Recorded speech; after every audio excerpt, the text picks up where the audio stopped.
Congo Avenir. Mboka ya Bakongo.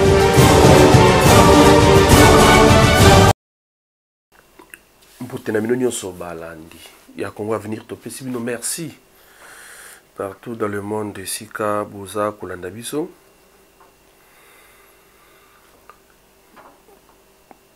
Essence, pénurie du carburant. 1 litre d'essence passe de 3215 francs à 3465 francs congolais. Donc, il bandit déjà dès aujourd'hui. Carburant est commis passe dans la station Milongo. Transport est donc je ne sais pas. Ceux qui tokusukawa puis le ministre Hydrocarbures, il a réagi. Donc, tu éviter ce ministre-là comment dans son secteur il y a eu toujours des problèmes depuis que Azalawana. Chef de l'État avait surpris le ministre. Il y a le ministre d'État, il y a infrastructure, Alexis Guizaro, DG de l'OVD, Gentini Ngobila, gouverneur. Après avoir ça le lancement, il y a première pierre pour la réhabilitation, il y a hôpital, il y a au fait pardon maternité Kitambo, où ils ont construit depuis 1952. Donc le chef de l'État était là pour la réhabilitation entre le Bélayango, ba moderniser yango. Donc ba jeune oyo ba zalaki lobi ba kuluna lelo ba ba bâtisseur na service national ba onde ba aussi là pour réhabiliter yango. Et il a fait une descente surprise sans les informer. Ba longwana akitina venunguma la présence il y a gouverneur de la ville tolobi yango ministre ya ITPR na DG à OVD. Donc ils étaient vraiment humiliés par la population to Sepelina yango. Et on va acheter donc to ebi yango Vital Kamerhe na ba primaire oyo et Salamaki. Il était là il était choisi comme candidat unique à Union Sacrée. Or, bonne nouvelle, les choses ont changé. Plus de 143, 81, 369, 17, 43. Tokobanda, na politique Vital Kamerhe, choisi pour la primaire, il y a candidat unique, il y a Union Sacrée pour le poste. Il y a président, il y a Assemblée nationale. Mais bonne nouvelle, mon côté, malembe, et ça passe pour qu'il y ait comprendre la politique où le président de la République, Azako Sala. Politique où le chef de l'État, Azako Sala, Félix Tshisekedi. Pour comprendre yango, et ça passe. Vital Kamerhe, oui, il est le candidat unique à l'Union Sacrée. Il est le candidat unique à l'Union Sacrée. Mais boye bayango, où ils ont ma solo et bimi na couloir. Tozo sabino que ce n'est pas lui qui sera installé président de l'Assemblée nationale. Boye bayango, à part Vital Kamerhe, il y aura un candidat indépendant. Candidat indépendant Kozala. Attitude au besoin de Mbosso Sala, Mbosso Zamukolo, Mbosso, c'est connaît comment maîtriser le terrain. Écart entre Vital Kamerhe et Mbosso, il y a 67 voix. On est allé à majorité, hein? Et majorité, on va dire 370. 370, 5 et quelques va quitter. Va participer à l'élection. Parce que majorité, on a 425. Il ne faut pas oublier. Majorité à 425, l'opposition à 25. Maintenant, l'élection, ils étaient qu'à 370. Mais Mbosso a eu 117 voix. Kamerhe a eu 185 voix. Bahati a eu 66 et 65. Maintenant, Awasiko Boyoka. Toye. Comme étant tout politicien, oui, c'est bien, il faut politicien, nyoso azala na ba ambition na ye. Boka moité d'ici peu de temps avant 2028, président de l'Assemblée nationale, s'il est investi président de l'Assemblée nationale, il va changer de casquette. Il va changer de casquette pourquoi? il faut s'opposer au président de la République. Ce qui va pour nier dauphin ou dauphin d'office, il va présenter sa candidature. Là, c'est clair. Et puis, c'est permis à tout le monde à ça la choix. Donc, sembla oyo bomo na yangote.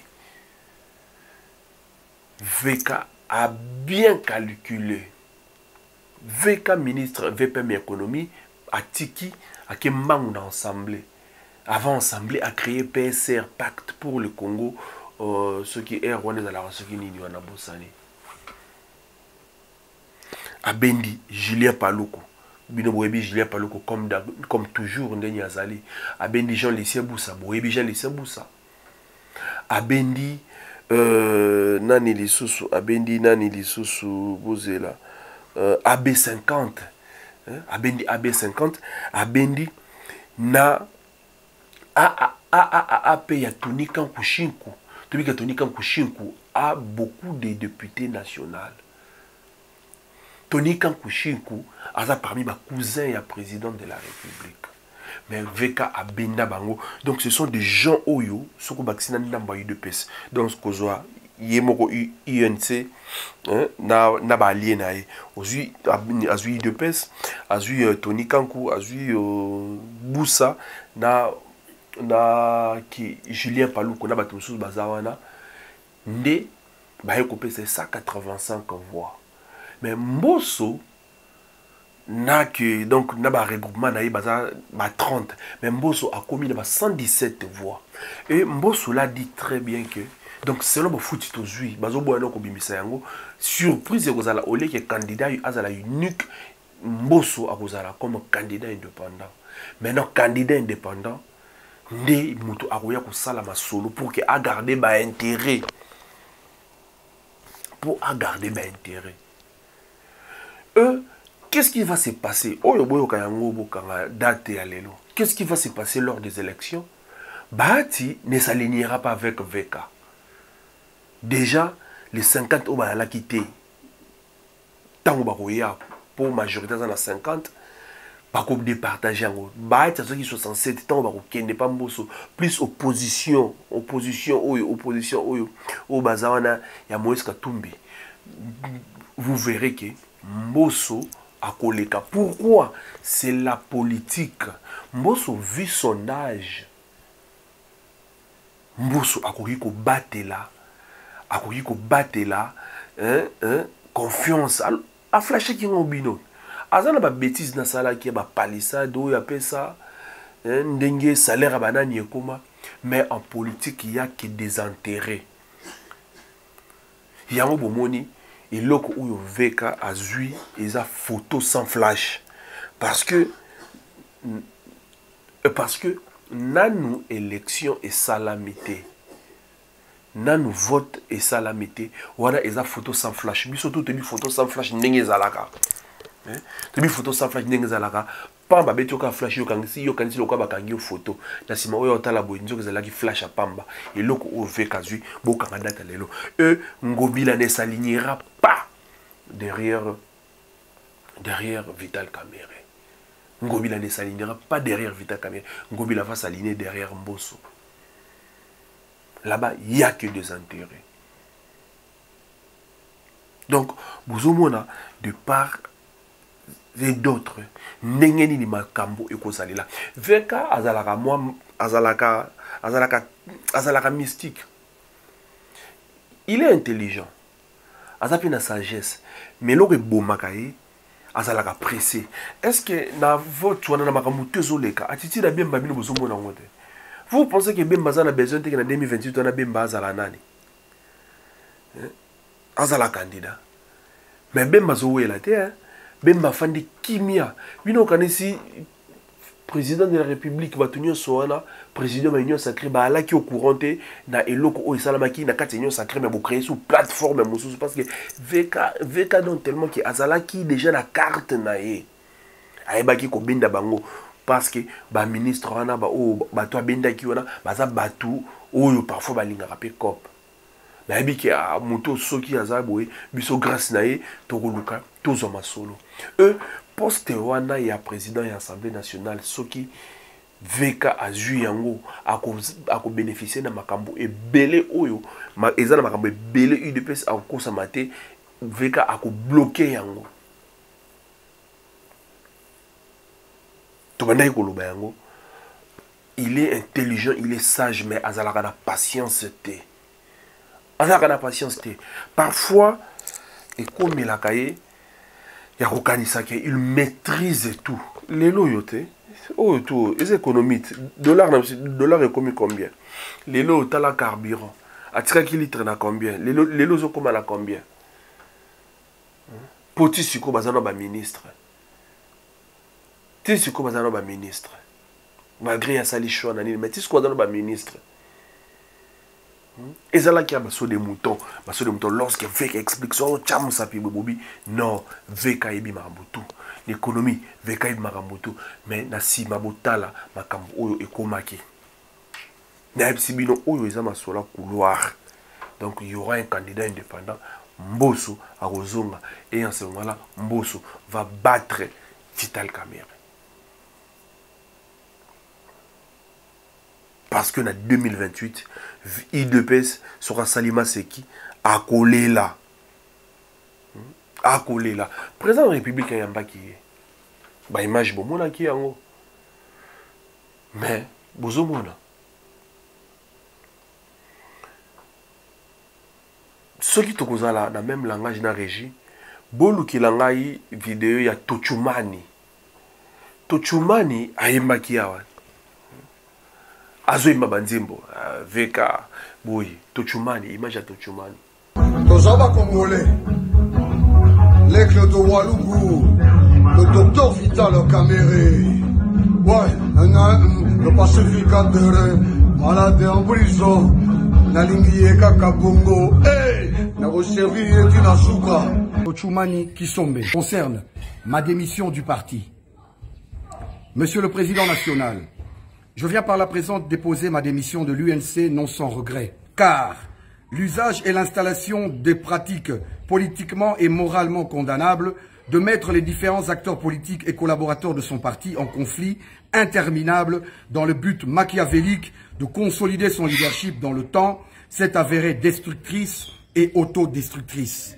Dans le même sens, le tribalisme, le clientélisme, le népotisme et la coterie instaurés en mode de fonctionnement quotidien par le président national de l'UNC ont eu au fil du temps pour conséquence l'exclusion de toute possibilité d'émergence pourtant dûment méritée.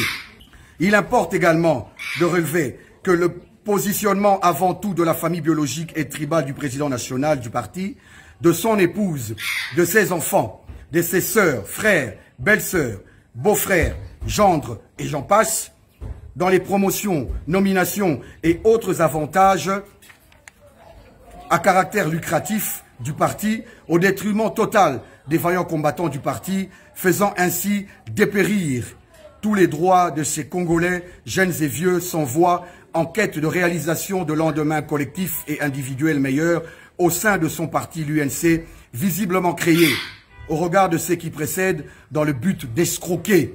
Vous voyez un bébé politique parce qu'il est fils il n'a aucune expérience, fils d'un propriétaire d'un parti politique.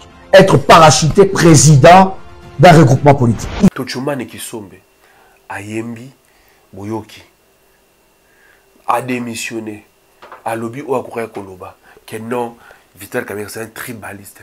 Bomoni Yango, lorsque le président a envié nuitamment CG Azalaki, attention Azalaki à Monanaki, mais tant que côté Tina Kati, Tiesika président Azalaki a envié na bureau na Nana ni Pembe ni wana avec son fils. Tant que tozoloba toza contre batote, tant que tozoloba eza pona ko éveiller conscience ya bato. Que yo ba chayoka kapona ko mema ba drapeau.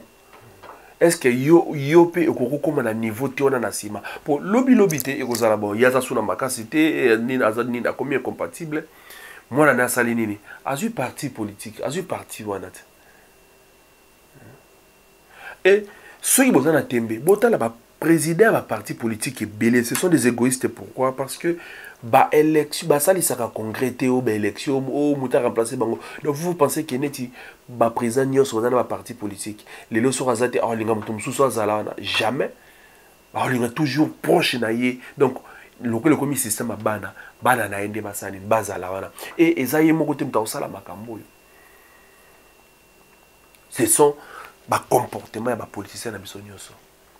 Bomoni on a butu makasi ni soki Baudouin Mayo ni soki nani oyo ces jeunes Aimé Boji te mwana nae Didier Kamere nde azawana bande kobo sosola tout ça contre mutute mais tout ça ba critique ni ba critique objective. Pourquoi ba misusu ba fana na santé?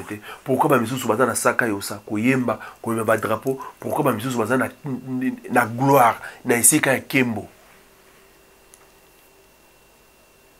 Pourquoi misusu baza na esika ya kembo? To mona kiango awa lobi bahati ndenge zalaki tango ba chaki informateur partout. Na mona na ye tina nini tina sena na mona na ye.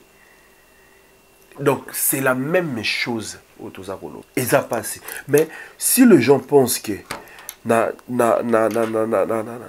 bolingo oyo Félix Tshisekedi na laksaka bango et na sima baya ba tourner les dos.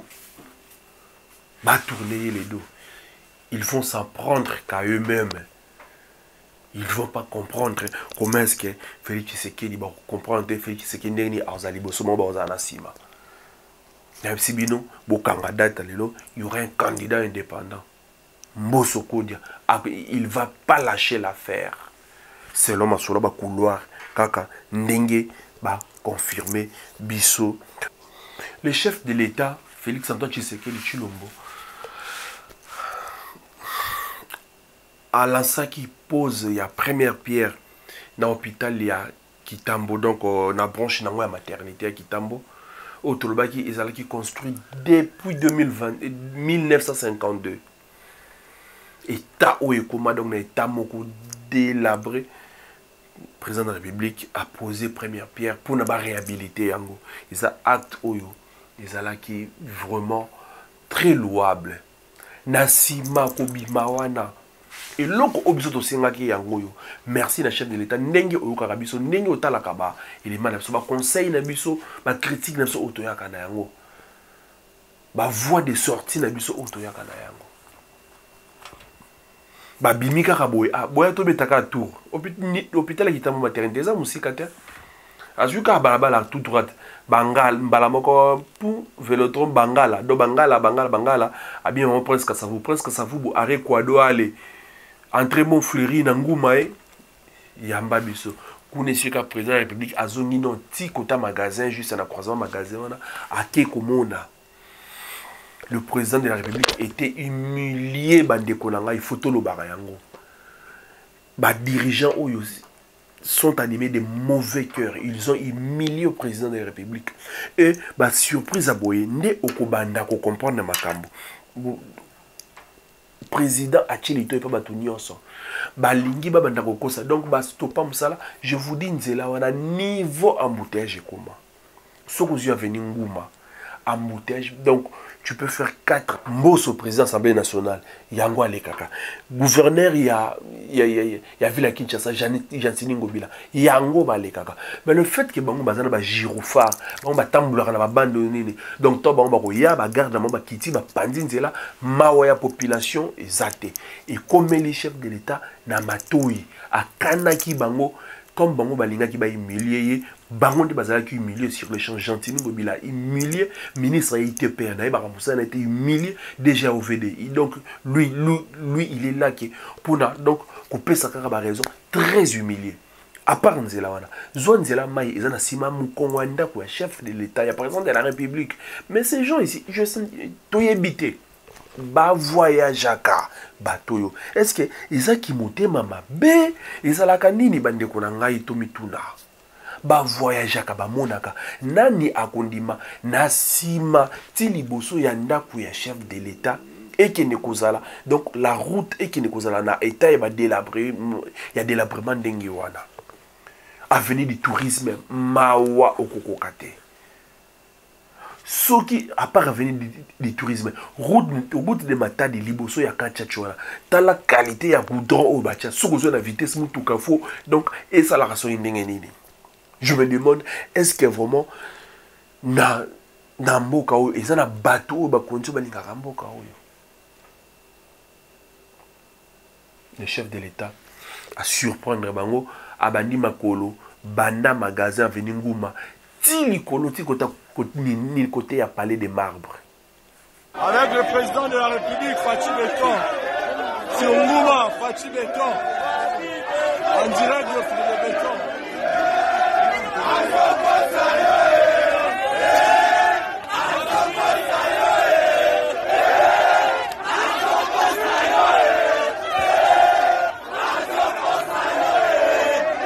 Avec le président Fatih Béton, force du progrès.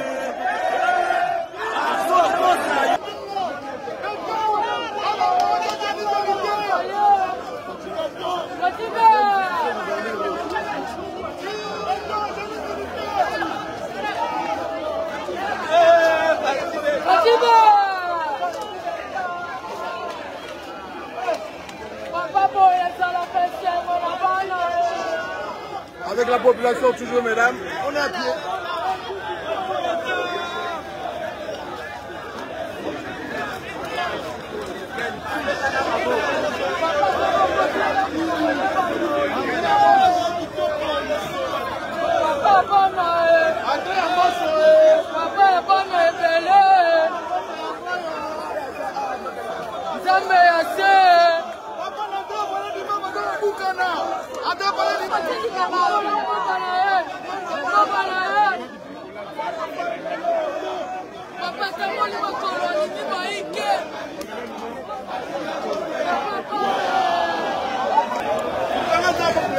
Voilà, inspection des travaux par le chef de l'État lui-même. Regardez, mesdames et messieurs.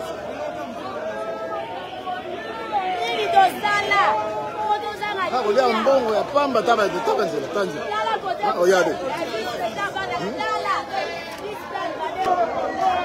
Excellence, sans vous interpeller. Vous êtes dans mon quartier, merci pour la visite. Ce que j'aimerais vous dire, Excellence, c'est que ça fait 3 mois que les travaux sont à l'arrêt.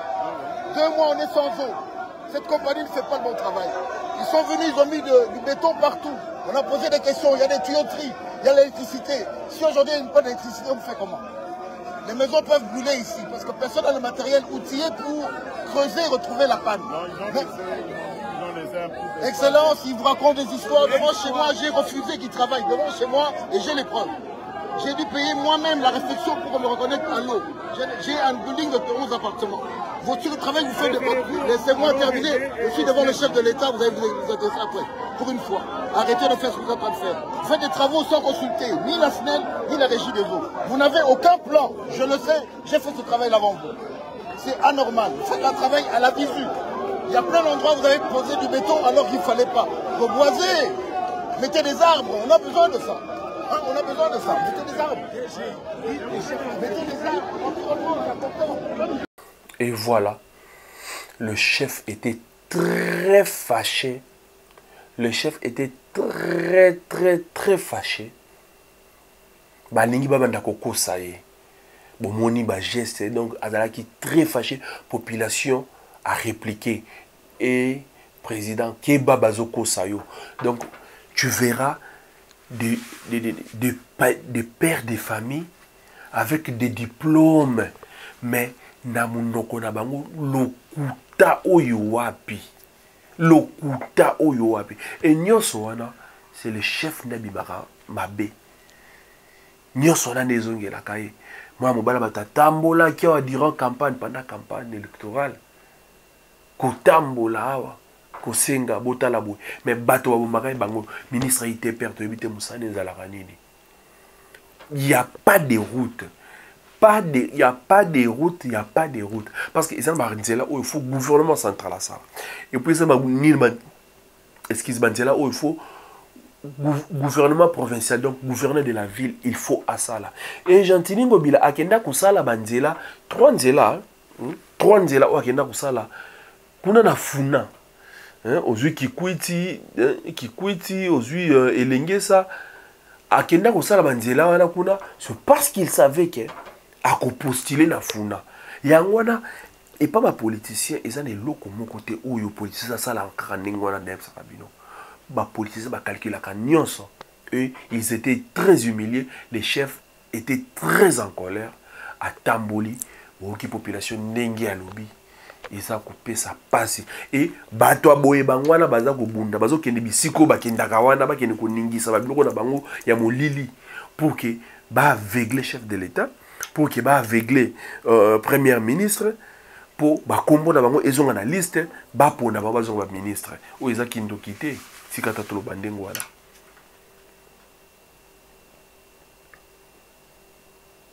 chef de l'état acte oyo osalaki tosepeli na yango tambolaka kaka ndenge wana tambolaka kaka ndenge wana salaka bango basurprise ozwi mpena mutuka na yo surprise tokie kaka kote boye mpo soki bayoki ke jour wana yo koya telle place bango bakosala de tous les façons ata na butu bandi koluka ndenge nini babamba bani de poule babongisa basala batya propreté pour que ville emonanaka eseki yango oyo koya emonanaka même ke eza propre et pourtant eloko moko te lelo oyo kende soki ozala lingwala kalembelembe okoleka yango te niangwe okoleka yango te kabinda okoleka yango te itaga okoleka yango te pour obima donc si tu es sur 24 ou bien sur Mouchi pour obima ba venir wana okende na Wileri okokoka koleka yango te mon désir yango bandi ko beba toza mboka na ba dirigeant ya lolenge nini na moment oyo makambo aussi batte le peuple souffre et détourne des millions de gens sans cœur.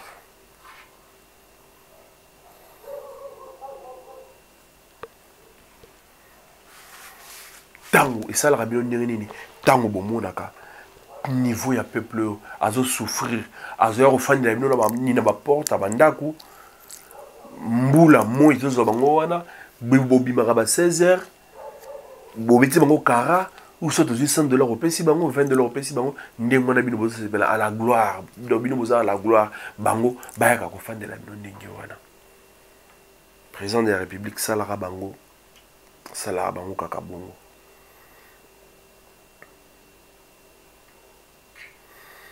Carburant et Mati. Carburant et Mati, les ministres, il y a Hydrocarbures, Didier Boudimbo, à lobby qui est donc, pour te remarquer, te comprendre, dans la station Bélé, ils ont kanga, bazote kate. Tango, et au problème.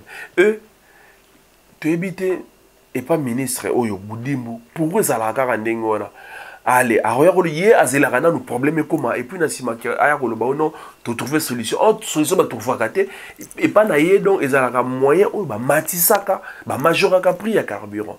Déjà selon bah information aujourd'hui, il semblerait que déjà carburant l'élo est commis na et le moins na 3215 francs, 1 litre est commis na 3465. Et bon, a coût de transport au salanini et komata. Coût de transport et ko salanini et komata.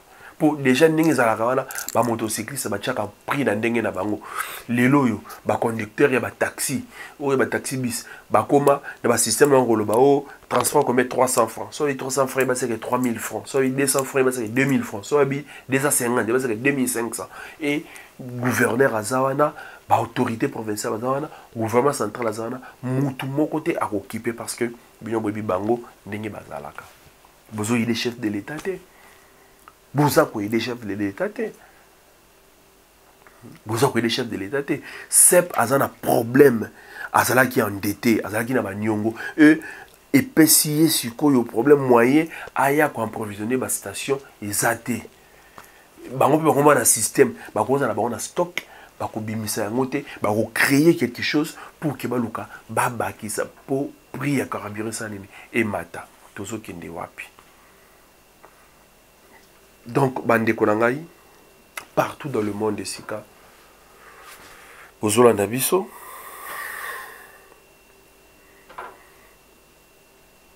Vital Kamerhe azoika la photo sans flash. Batala, baye, ndengeni ni réaction que vous allez ndengeni. Pour comprendre que il y a des anguilles sous roche. Sima, il y a poste wana, il y a président et assemblée nationale. Surprise que vous allez. Bah, au besoin de tembe, bosé la jour élection. Tant que na candidat indépendant et candidat indépendant wana yende ya koleka bo soki bozana mémoire ya malamu tozonga na 2018 lors de l'élection na yani ya Sénat Kabila akangela ba sénateur na Kingakati balala Alexis Tamwamba candidat ya FCC majoritaire Alexis Tamwamba candidat président Sami Badi Banga Bochab candidat premier vice-président na Sénat. Comme politique, ils ont comme politique. La politique va ramonter ma pété, pio. Baya, balala la Kingakati pour tricherie, corruption et ça la maté. Baya directement na tonga na majestique, na bateau wana. Le jour et j'ai élection, FCC majoritaire, Alexis Tamwamba leka, mais Bochab, premier vice-président Alekate. Mouta leka nani, Sami Badi Banga. Bokeba. Et loko wana il risqué et zonga et kozonga na élection à présence il y a assemblée nationale il y a tout royo o azana mato ya koyoka Congo Avenir Mboka ya Bakongo